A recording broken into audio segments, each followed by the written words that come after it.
ચૂરમાના લાડુ બનાવવા માટે મિક્સિંગ બાઉલમાં 2 કપ ઘઉંનો કરકરો લોટ ઉમેરશું. સાથે મોણ દેવા માટે 4 ચમચી તેલ અથવા ઘીનો ઉપયોગ કરી શકો છો. મેં તેલ ઉમેર્યું છે. લોટમાં મોણને આ રીતે મિક્સ કરવાનું છે અને મોણનું પ્રમાણ મુઠ્ઠી પડતું હોવું જોઈએ. મોણનું પ્રમાણ તમને બતાવું તો આ રીતે બાઇન્ડિંગ આવે એ રીતનું હોવું જોઈએ.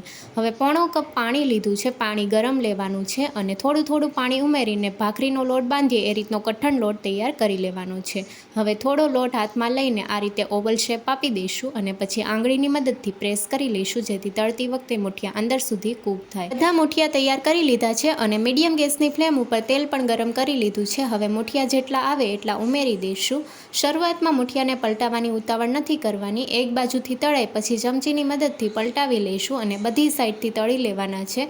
મુઠિયાનો કલર ચેન્જ થાય ત્યાં સુધી થવા દઈશું. આ રીતે મુઠિયાનો કલર ચેન્જ થઈ ગયો છે. હવે ઝારાની મદદથી કાઢી લઈશું અને મુઠિયાને ઠંડા થવા દઈશું. મુઠિયા ઠંડા થઈ જાય પછી આ રીતે નાના પીસ કરી લઈશું અને મિક્સર જારમાં પીસી લેવાનું છે. તો બારીક ભૂકો તૈયાર કરી લેવાનો છે. મિક્સર જારમાં આપણે મુઠિયાના પીસ ઉમેરીશું અને બારીક ભૂકો તૈયાર થઈ ગયો છે. આ રીતે તમે જોઈ શકો છો.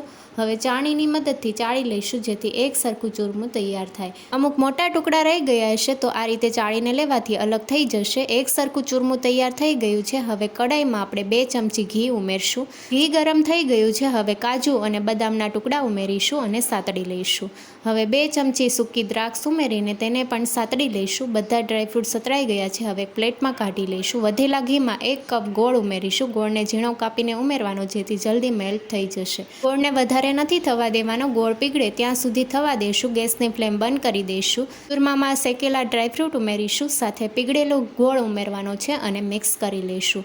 તો શરૂઆતમાં ગરમ છે એટલે ચમચીની મદદથી મિક્સ કરી લઈશું. ગોળવાળું ચૂરમું તૈયાર થઈ ગયું છે. હવે આપણે ઘી ઉમેરવાનું છે. પેનમાં આપણે અડધો કપ પીગળેલું ઘી ઉમેરશું. ઘીને આપણે ગરમ કરી લઈશું. ઘી ગરમ થઈ ગયું છે. ગેસની ફ્લેમ બંધ કરી દઈશું અને ચૂરમામાં ગરમ ઘી ઉમેરવાનું છે અને મિક્સ કરી લઈશું. ઘીનું પ્રમાણ ઓછું વધારે કરી શકો છો. હવે ફ્લેવર માટે અડધી ચમચી એલચી પાવડર અને અડધી ચમચી જાયફળ પાવડર ઉમેરીને મિક્સ કરી લઈશું. થોડો ચૂરમો હાથમાં લઈને લાડવાનો શેપ આપી દઈશું. આ રીતે બાકીના બધા લાડવા તૈયાર કરી લઈશું અને લાડવા ઉપર હવે ખસખસ લગાવવા માટે આપણે ખસખસ લઈ લઈશું. બધા લાડવા ઉપર ખસખસ લગાવી દઈશું. ગુજરાતી ચૂરમાના લાડુ તૈયાર છે. રેસીપી ગમી હોય તો ચેનલને લાઇક, શેર અને સબસ્ક્રાઈબ કરો. Thank you for watching.